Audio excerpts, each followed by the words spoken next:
মাত্ৰ 8 লাখ টকাত যোগ্য কনষ্ট্ৰাকশ্যনে বনোৱা ঘৰটোত আজি মই নিজে আহিছোঁ সঁচাকৈ 8 লাখ টকাত হৈছিল নে নাই চাবলৈ আহক আৰু আপোনালোকক দেখাম একদম শেষলৈকে চাই থাকক গোটেই ঘৰটো আজি একদম পুৰা অপাৰেশ্যন কৰি দেখাম সঁচাকৈ 8 লাখ টকাত এইটো ঘৰ বনাইছিল নে নাই আহক যোগ্য কনষ্ট্ৰাকশ্যনৰ আৰু এটা ঘৰত আহিছোঁ এইটো এটা বিল্ডিং বনাইছে তেওঁলোকে দেখিছে চাওক দুটা ফ্ল'ৰৰ এটা বিল্ডিং হয় কিমান টকা খৰচা হৈছে আপোনালোকে যদি এনেকুৱা ধৰণৰ এটা ঘৰ বনাম বুলি ভাবে তো কিমান টকা বাজেট লৈ পেলাই আৰম্ভ কৰিব লাগিব সকলোখিনি ডিটেইলছ আজি এই ভিডিঅ'টোত মই দি আছোঁ চাই থাকক কিন্তু প্ৰথমতে সেই 8 লাখ টকাৰ যিটো ঘৰ আছিল সেই ঘৰটোৰ ভিতৰলৈ যাওঁ আহক তো ঘৰখনৰ ভিতৰলৈ যোৱা আগে আগে ঘৰখনৰ চাৰিওফালৰ পৰিৱেশটো এবাৰ চাওক কিমান ধুনীয়াকৈ দেখিছে পাৰ্ক চাৰ্ক বনাই মজাকৈ ৰাখিছে চাওক এনেকুৱা সুন্দৰ ঘৰ হ'লেই নহ'ব ঘৰৰ চৌপাশটো সুন্দৰ হ'ব লাগিব তো আহক মজাকৈ সোমাই যাওঁ চাওক এইফালে চাওক এইফালে খিৰিকী দৰ্জা এইবিলাক চব ইনক্লুড হৈ আছে যিটো এমাউণ্ট কৈছিলে আৰু চাওক এইটো ভিতৰত ড্ৰয়িং ৰুম তো সোমাই আহি প্ৰথম এইটো ড্ৰয়িং ৰুম পাব ড্ৰয়িং প্লাছ হল বুলিও আপোনালোকে ক'ব পাৰে কাৰণ যথেষ্ট ডাঙৰ আৰু আহল বহল হয় আৰু দেখিছে ভিতৰত যিমান ইণ্টেৰিয়াৰ আছে এই গোটেই ইণ্টেৰিয়াৰখিনি সেই 8 লাখ টকাৰ ভিতৰতে প্লাছ হৈ আছে এই যিবোৰ ফাৰ্নিচাৰ দেখিছে ফাৰ্নিচাৰবোৰ নহয় দিয়ক কিন্তু যদি আপোনালোকক ফাৰ্নিচাৰো লাগে তেওঁলোকে ফাৰ্নিচাৰো ব্যৱস্থা কৰি দিব কিন্তু এই ওপৰত যিবোৰ ফল চিলিং বা এই টাইল চাইলছ যিবোৰ দেখিছে সকলোখিনি সেই 8 লাখ টকাৰ বাজেটৰ ভিতৰতে সোমাই আছে আহক এতিয়া বেলেগ এটা ৰুমত যাওঁ তো সেইটো ড্ৰয়িং ৰুম আছিলে আৰু এইটো বেডৰুম চাওক ড্ৰয়িং ৰুমৰ লগতে এইফালে ছাইডত এইটো বেডৰুম আছে একচুৱেলি এই ঘৰটোত এটা কথা আছে মানে কি কথা আছে মই কৈ আছোঁ কিন্তু চাওক এই বেডৰুমৰ ভিতৰৰ যিমানবোৰ ইণ্টেৰিয়াৰ দেখিছে এই সকলোখিনি ইণ্টেৰিয়াৰ কাম তেওঁলোকেই কৰিছে মানে ফল চিলিং বা তলৰ ফ্ল'ৰ হওক এইবিলাকৰ কথা কৈছোঁ আৰু লগতে দৰ্জা চৰ্জা যিবিলাক আছে সকলোখিনি আৰু এই ফল চিলিঙত যিমান লাইট চাইট দেখিছে বা এই ৱাৰিঙৰ যিবোৰ বৰ্ড চৰ্ডবিলাক যে দেখিছে সেই সকলোখিনি সেই 8 লাখ টকাৰ ভিতৰতে প্লাছ হৈ আছে তাৰোপৰি এইবিলাক ফ্ল'ৰটো দেখিছে টাইল চাইল আছে এই সকলোখিনি সেই 8 লাখৰ ভিতৰতে প্লাছ তো এইটো এটা ৰুম আৰু এইটো এটা ৰুম আৰু ইয়াৰ খুৰা আছে খুৰাৰে ঘৰ হয় এইটো তো খুৰা নতুনকৈ ঘৰটো বনাই যোগ্য কনষ্ট্ৰাকশ্যনৰ লগত কেনেকুৱা লাগিছে নাই ভালেই লাগিছে মানে এতিয়া যিখিনি মানুহ আহি আছে কাকি এৰিয়া নগাঁৱৰ পৰাও আহি আছে চাবৰ কাৰণে বহুত আহিছে মোৰ ভালেই লাগিছে ঘৰটো ৰাইজেও কৈছে ভাল লাগিছে ফিনিচিং কেনেকুৱা দিছে তেওঁলোকে নাই ঠিক বঢ়িয়া ফিনিচিং বঢ়িয়া ন আচ্ছা আপোনাৰ পৰা এনে কিবা এক্সট্ৰা কিবা তেওঁলোকে কিবা মানে জোখতকৈ বেছি পইচা লৈছে নেকি নাই নাই এইটো এগ্ৰিমেণ্ট কৰা আছে কোনো জোখতকৈ ল'ব নোৱাৰে আচ্ছা যেনেকৈ এগ্ৰিমেণ্ট হৈছে তেনেকৈ লৈছে ন অ'কে একচুৱেলি মানে খুৰাৰ এইফালৰ যিটো পাৰ্ট আছিলে এইটো পুৰণা ঘৰ আছিলে তো এই সন্মুখৰ যিখিনি পাৰ্ট আছিলে এই যিটো দেখি যে আছে আপোনালোকে এই সন্মুখৰ গোটেই পাৰ্টটো মানে এক্সটেণ্ড কৰি পেলাই খুৰাই নতুনকৈ বনাইছে আৰু এই এক্সটেণ্ড কৰা যিখিনি পাৰ্ট আছিলে এই পাৰ্টখিনিৰ দামটো মানে আপোনাৰ 8 লাখ টকাত হৈ গৈছে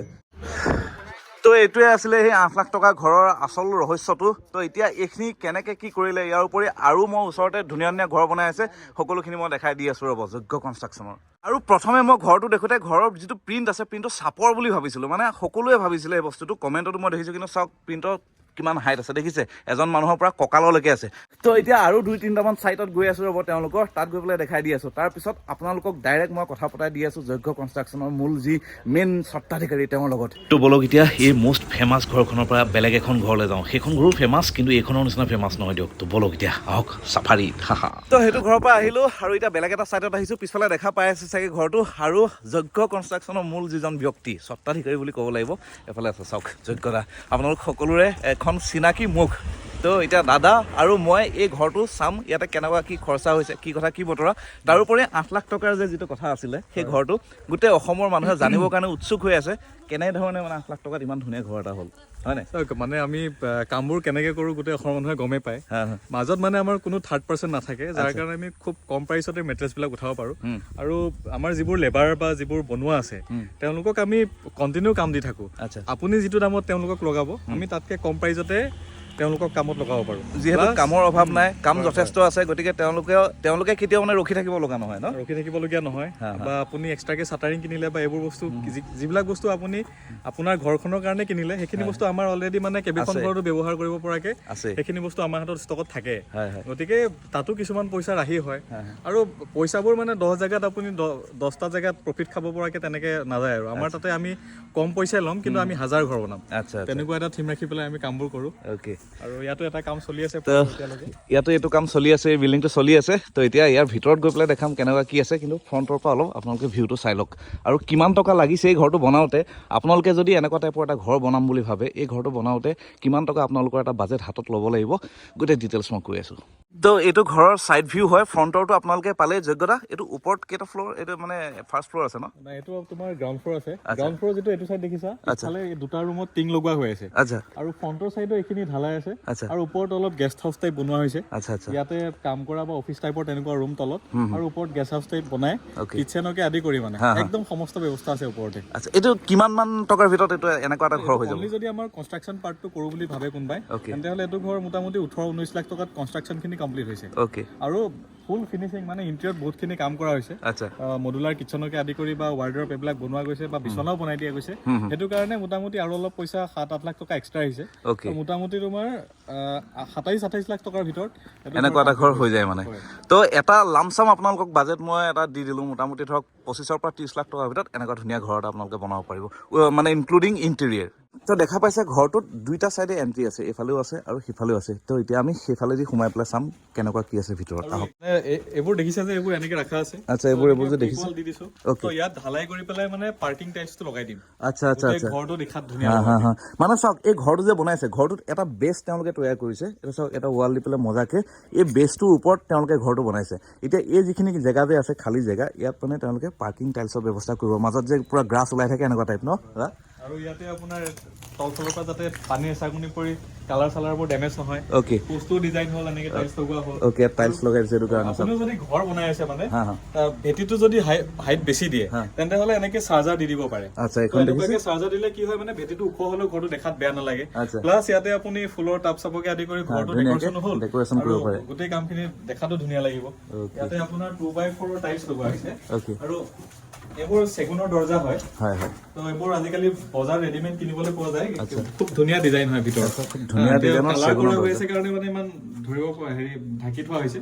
আৰু ইয়াতে এই দৰ্জাখনৰ এইটো ফ্ৰেম বিট লগাই দিছে নেকি মানে এনেকে টাইলছৰ বিট লগাই দিছো যাতে দূৰৰ পৰা হওক বা অকল এই দৰ্জা বুলি নহয় খিৰিকি চিৰিকি চবতে আপুনি দেখিব বিট লগাই দিছো অলপ বেলেগতকে বেলেগ দেখিব মানে আচ্ছা আচ্ছা সেইটো কাৰণে চাওক পুৰা বিট লগাই দিছে আৰু এইফালে খুঁটা এটাতো মই দেখিছিলো টাইলছ লগোৱা আছে এইটো চাওক এইফালে খুঁটাটো টাইলছ লগাই দিছে তো ভিতৰত সোমাই পেলাই অলপ এনেকুৱা টাইপৰ দেখা পাব আপোনালোকে চাওক ইণ্টেৰিয়ৰ কামবিলাক চলি আছে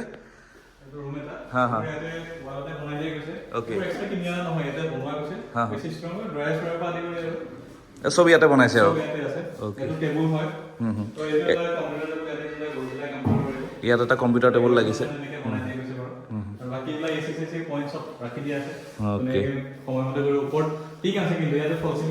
আচ্ছা ইয়াৰ ওপৰত টিং লাগি আছে ন অ'কে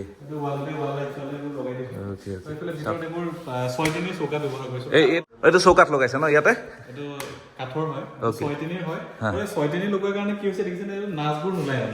আচ্ছা এইটো ৱালৰ সৈতে সমান তাৰমানে ৱালৰ সৈতে হয় হয় হয় আচ্ছা এইবোৰ প্লাই দৰ্জা মেইন দৰ্জাখন আপোনাৰ চেগুনৰ লগাইছিলে ভিতৰৰ যিকেইখন দৰ্জা আছে প্লাই ভাল কোৱালিটিৰ প্লাইটো লগাই দিছে ইয়াতে এইফালে আৰু এটা ৰুম বনাই আছে এইটো এটা কিবা অফিচ টাইপ হ'ব ইয়াতে কম্পিউটাৰৰ কাৰণে এইবিলাক ব্যৱস্থা কৰিছে চব পুৰা বৰ্ড চৰ্ড লগাই দিছে তলত দেখিছে পুৰা কম্পিউটাৰৰ কাৰণে ব্যৱস্থা কৰিছে তো ভিতৰতো গম পালে তো এতিয়া ওপৰত যাবৰ কাৰণে এনেকুৱা লোহাৰৰ চিৰি এটা আছে তো দাদা লোহাৰৰ চিৰি কিহৰ কাৰণে দিলে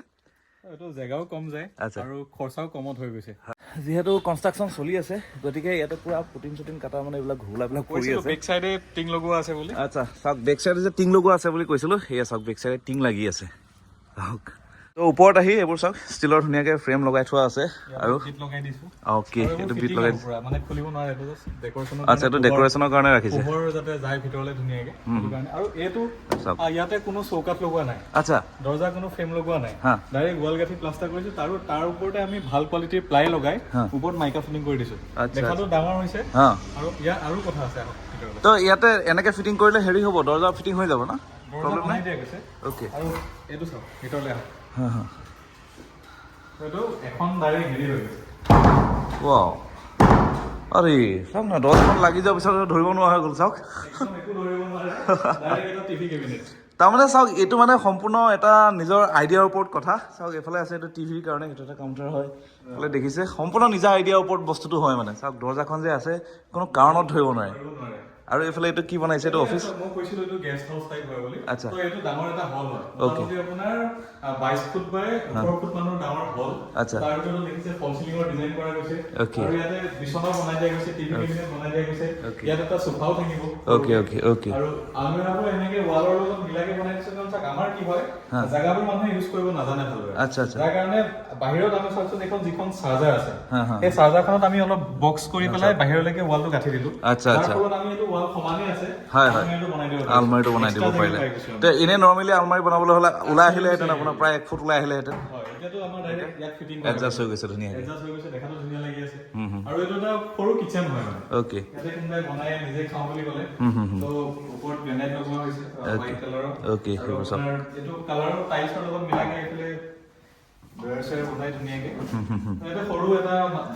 মানে ধুনীয়াকে খানা চানা খোৱাৰ কাৰণে অ'কে মানে চাওক ঘৰ এটা বনাওঁতে বহুত কিছুমান হিডেন কষ্ট সোমাই থাকে আৰু সেই হিডেন কষ্টবিলাক আপোনালোকে মেক্সিমাম মানুহে নাজানে সেইটো মিস্ত্ৰীয়েও আপোনালোকক নকয় কিন্তু যোগ্য কনষ্ট্ৰাকশ্যনৰ লগত যদি আপোনালোকে কণ্ট্ৰেক্ট কৰে তেওঁলোকে গোটেইটো বস্তু আপোনালোকক সম্পূৰ্ণ ট্ৰান্সপাৰেঞ্চি ৰাখে প্ৰত্যেকটো বস্তু আপোনালোকক ক'ব যে কোনটোত কেনেকৈ কষ্ট কাটিং কৰি পেলাই ঘৰটো সুন্দৰকৈ বনাই দিব পাৰি আপোনালোকক মানে বুজি পাইছেনে আৰু সেই যিটো কেপাচিটি সেই কেপাচিটিটো তেওঁলোকৰ আছে বাবে একদম কম খৰচত বনাই দিয়ে তেওঁলোকে ঘৰটো তো এয়াই আছিলে যোগ্য কনষ্ট্ৰাকশ্যনৰ গোটেই কাহিনীবিলাক তেওঁলোকৰ কাম কৰাৰ গোটেই জেগাত আহি আজি মই গম পালোঁ তেওঁলোকে কেনেধৰণে কামবিলাক কৰে তো আপোনালোকেও যদি ঘৰ এটা বনাম বুলি ভাবি আছে তো তেনেহ'লে তেওঁলোকক যোগাযোগ কৰিব পাৰে তেওঁলোকৰ পেজ যোগ্য কনষ্ট্ৰাকশ্যন ফেচবুকত পাই যাব